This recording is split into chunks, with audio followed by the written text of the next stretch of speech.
इंडियामध्ये आता एवढंच चाललंय की इंडिगोच्या फ्लाइट्स कॅन्सल होत आहेत आणि एअरपोर्टवरती पूर्णपणे मेसअप झालेलं आहे. पण मी जेवढे काही व्हिडिओज बघितले ना, जेवढे काही इंस्टाग्रामवरती किंवा सोशल मीडियावरती आहेत, यार लोक अशा पद्धतीने ग्राउंड स्टाफवरती ओरडत आहेत ना, I mean seriously hats off to the staffs who are standing there with like, म्हणजे शांतपणे थांबले यार, ते ऐकून घेत आहेत.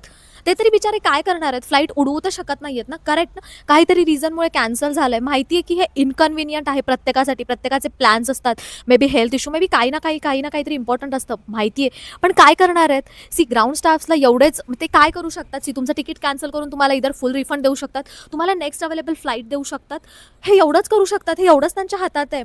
आय डोंट नो लोक हे का समजत नाही आहेत. त्यांना असं वाटतं की ह्यांना ओरडलं की काहीतरी होईल. सी जर ओरडून काही होणार असेल ओरडा तुम्ही, पण जर ओरडून काहीच होणार नसेल तर का. ॲट द एंड तुमच्या समोर थांबलेली लोकंसुद्धा माणसं आहेत, राईट. ते सुद्धा कामच करतात, जॉबवर आलेत ते.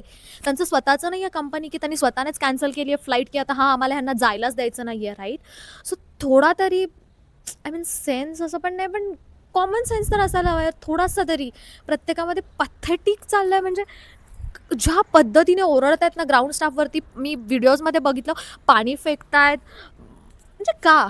त्यांनी काय केलंय. आम्हाला तर उलटं हे हवं असतं की प्रत्येकजण लवकर फ्लाईट यावं, लवकर फ्लाईट जावं, प्रत्येकजण ज्याच्या त्याच्या डेस्टिनेशनला पोहोचावं.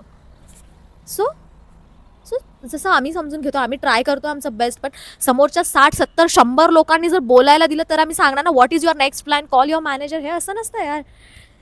सी समोरची पण माणसं आहेत, सो तुम्ही त्यांना एका वेमध्ये विचारा, ते तुम्हाला नक्की हेल्प करतील, because we are all there to assist you, right.